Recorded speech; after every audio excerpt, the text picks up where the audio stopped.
it seems to me. Not that for that reason I'm not sure. And it's completely not on all fours with the other position, which is evidence has nothing to do with it. Faith is much more important. Not only should you have faith, but you'll be saved if you do. Now, that's not, I don't know. It's not, there might be. It's not, unless you do it like Pascal and say it's a vulgar bet, it's a wager, what have you got to lose? Which I think is morally creepy, as well as evidentially unsound. Because if some huckster comes to me and says, look, he may not be there, but if he is, you've got everything to gain by saying you believe in him, even if you don't really, I'll say, well, then I don't think much of your God, because if there is such a person, and I spend my life arguing that there isn't, and I do my best, when I check out, which I sure will, if I find that I'm mistaken and I'm confronted with the guy, I would hope he would be able to say, I at least admire your honesty.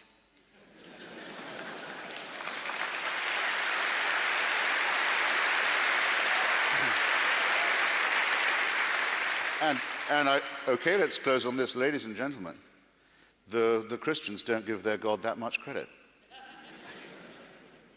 So doesn't that say something both about the fear base and the fact base and the moral base of what their faith really is? I submit that it really does, and thus that one is morally healthier as well as much more likely to be studying science and reason objectively if one puts religion behind one.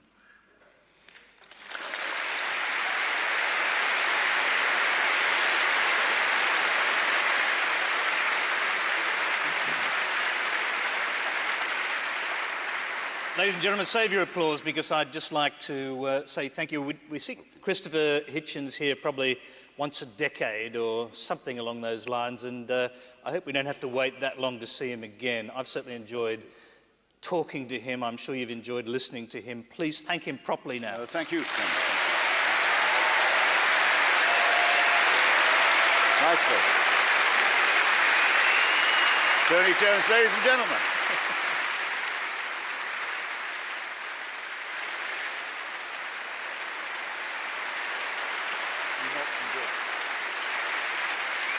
Are you going to show this? Yes. Am I covered in sweat?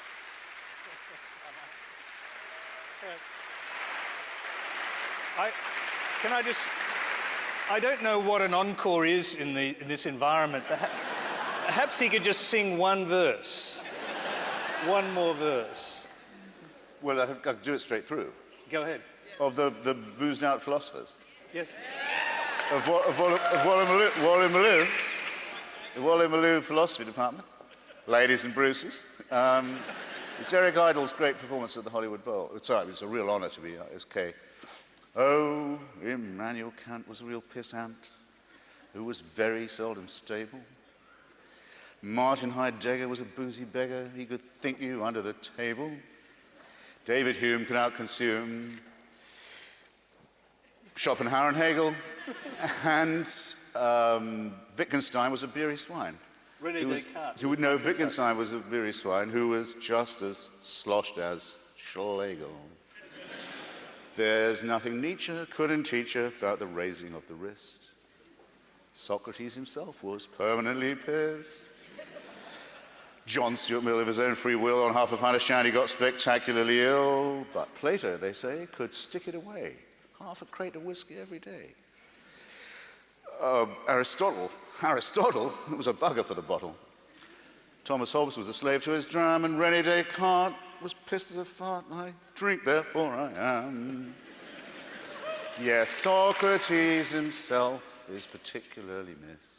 A lovely little thinker, a lovely little thinker, lovely little thinker, but a bugger when he's pissed.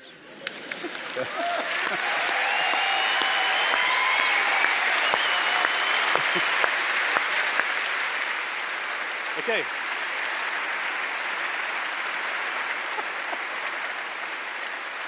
Yeah. If the song had a title, which it doesn't yet, I think it should be called Reductio. This is ABC Fora.